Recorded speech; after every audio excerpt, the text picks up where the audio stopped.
Už si sa niekedy pristihol alebo pristihla, že utekáš k chladničke, keď si emotional, damn it! frustrovaný, unavený alebo smutný? Áno, presne toto je emocionálne jedenie. Ale nezúfaj, nie si v tom sám. Chceš vedieť, ako sa mu vyhnúť a cítiť sa naozaj slobodnejšie? Tak počúvaj.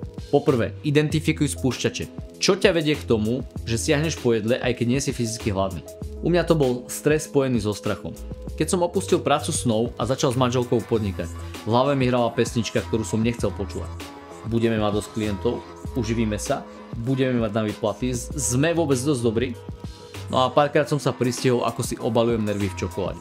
Ale ako si už určite zistil, alebo zistila, následné výčitky sú oveľa horšie a celú situáciu len zhoršujú. Ak vieš, čo je tvoj spúšťač, vieš s ním bojovať. Niekedy je to len to, že si uvedomíš tú emóciu za tým a to môže zmeniť celý príbeh.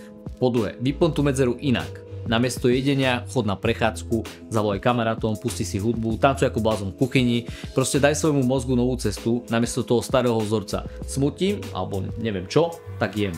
Hlavné je, aby ťa to rozptýlilo a sústredil si sa na niečo iné. Po tretie, zver sa. Potlačené emócie sú často spúšťačom emočného jedenia. Porozprávajte sa s priateľom, s rodinou alebo s terapeutom. Zdieľaná starosť je polovičná starosť. A možno ako zistíš, že ten koláč ani vôbec nepotrebuješ.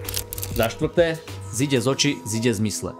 Prestaň kupovať nezmysly, ktoré ťa dostávajú do pokušenia. Ak ich doma nemáš, aj keby si na to mal chuť, tak si to nedáš, pretože to doma nemáš.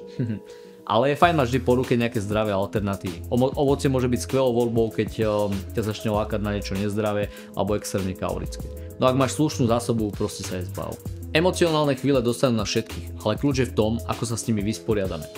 Ty to máš vo svojich rukách a môžeš to zmeniť. Takže na budúce, keď príde nejaký emotional, damn it! Vyskúšaj najprv identifikovať spúšťač a následne vyplniť medzeru.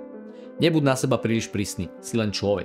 Všetko chce čas a preto využij krok 3 a zver sa tu v komentároch. Čudoval by si sa, koľko ľudí rieši podobný problém. A zdieľaná starosť je polovičná starosť.